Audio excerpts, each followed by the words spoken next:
Hello students, myself Ambika Devi, Assistant Professor of Physics, Government First Grade College, Bidar.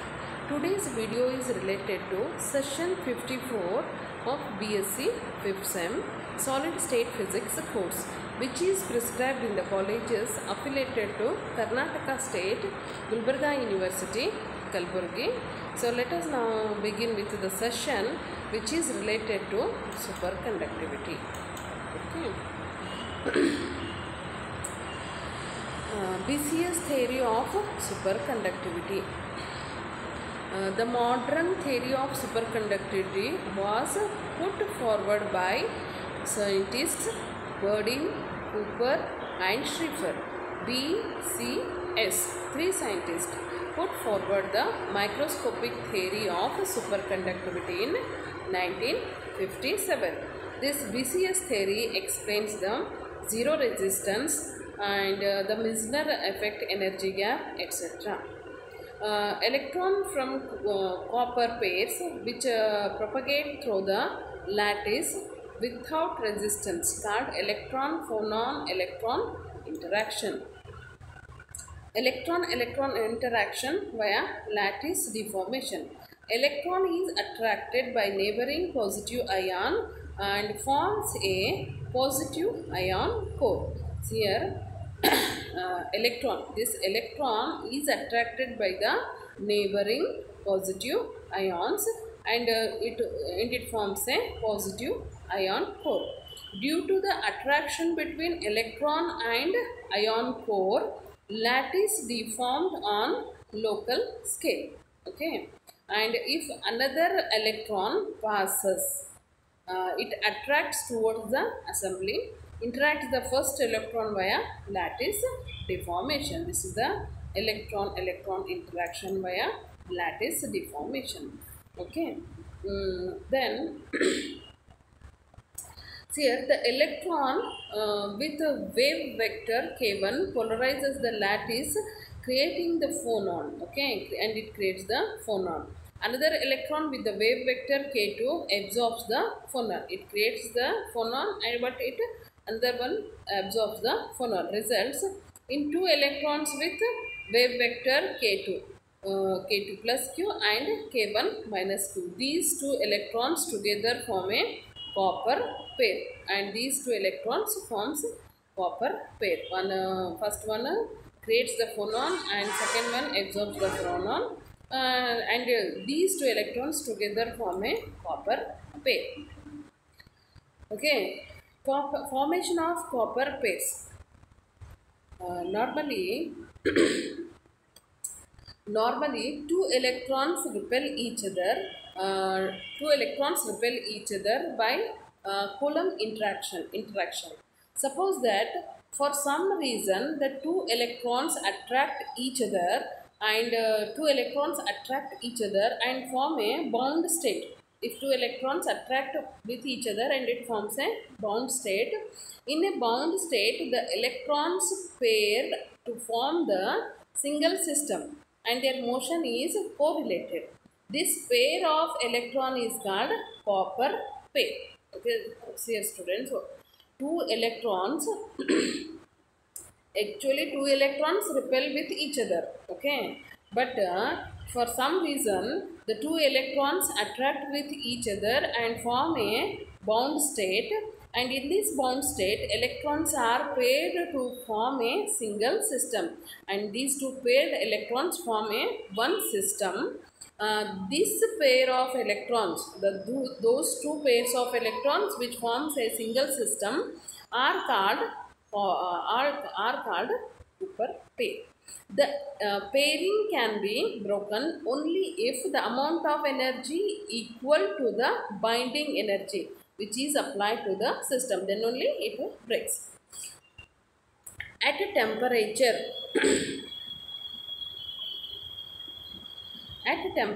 here the binding is strongest when the electrons forming pair have opposite moment and opposite spins.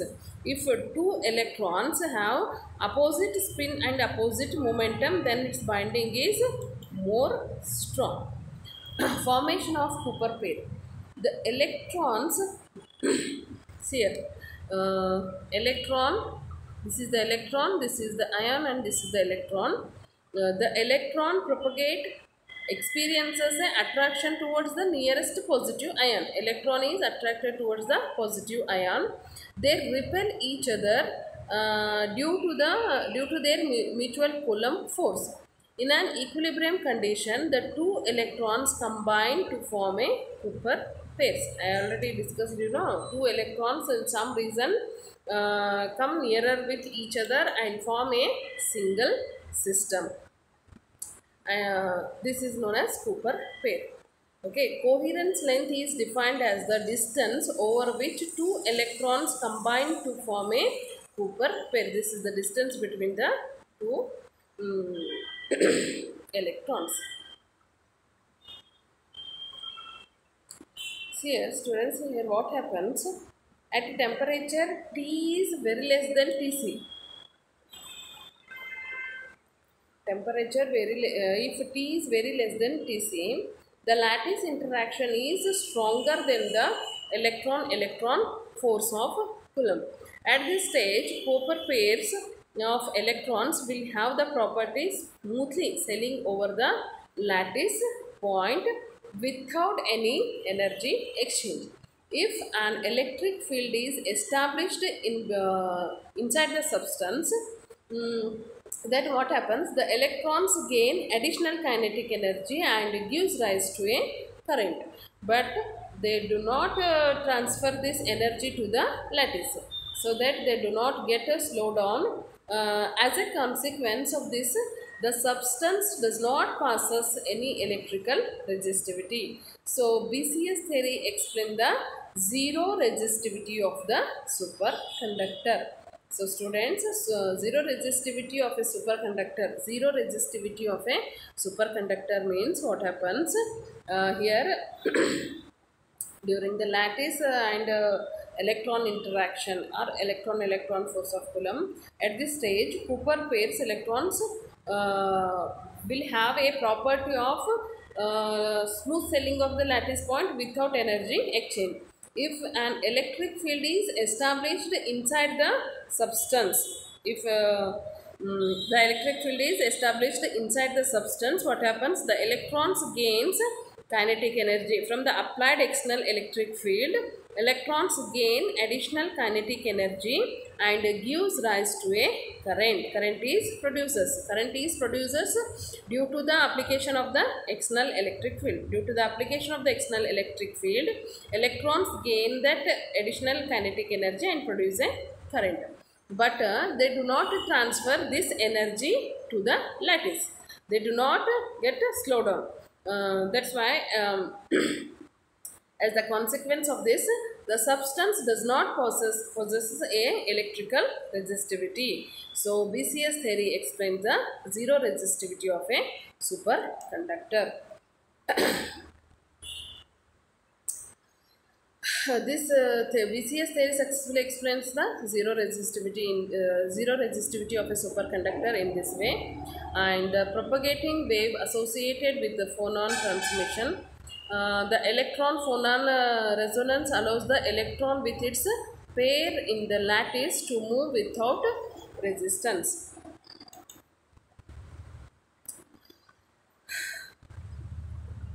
Flux quantization in the superconducting ring. The Cooper pair of electrons can maintain the coupled motion up a certain distance among the lattice point in a superconductor called coherence length. Already we have discussed in the previous slide. And this coherence length is about the order of 10 raised to minus 6 centimeter. In the conductive materials, here the magnetic flux through a superconducting ring is given by this expression. This is the flux quantization in the superconducting ring, and the energy gap. BCS theory relates the energy gap of the superconductor at 0 Kelvin, and it is and its critical temperature given by the formula given by this formula. Here,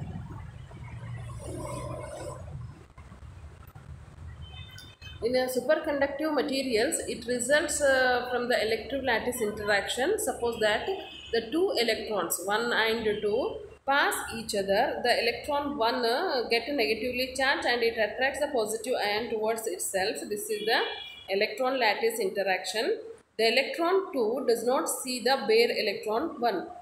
Actually, the electron 1 is screened by ions. The screening may greatly reduces the effective charge of the electron. The ion may over respond and to produce a net positive charge. If this happens, the electron 2 will attract towards the electron 1 and this leads to a net attractive interaction between electron 1 and electron 2. This results in the formation of Cooper pair. Next, energy gap at 0 Kelvin. The BCS theory gives the relation between energy gap of a superconductor at 0 Kelvin to its critical temperature Tc by the formula Eg is equal to 3.53 K Tc. Tc means critical temperature. At temperature above 0 Kelvin, what happens? Some Cooper breaks up and results in individual electron interact with remaining Cooper and reduces the energy gap. So here what happens? It reduces the energy gap. So at Tc, the energy gap disappears. No more electron pairs and material is no longer superconducting. See here in this diagram, at the temperature above 0 Kelvin, some Cooper pairs break, resulting at 0 Kelvin. Cooper pairs break and it reduces the energy gap. At Tc, the energy gap disappears. At critical temperature Tc, energy gap disappears. No more Cooper pairs and materials in the no longer superconducting. So, what are the conclusions of BCS theory? The BCS theory accounts for the superconductivity only at low temperature. So, this BCS theory explains that conductivity only at low temperature. At higher temperature, thermal degradation breaks the Cooper pair, leading to ordinary electrical conductivity. So, these are the conclusions of BCS theory. So, students, in this session, we have discussed about the important features of BCS theory of superconductivity, electron-electron interaction via lattice deformation, Cooper pair of electrons, formation of Cooper pairs, coherence length, zero resistivity of a superconductor, flux quantization in superconducting ring, energy gap at 0 Kelvin. So, students, I hope you must enjoy this session and all of you got the good knowledge, good understanding about the concept of BCS theory.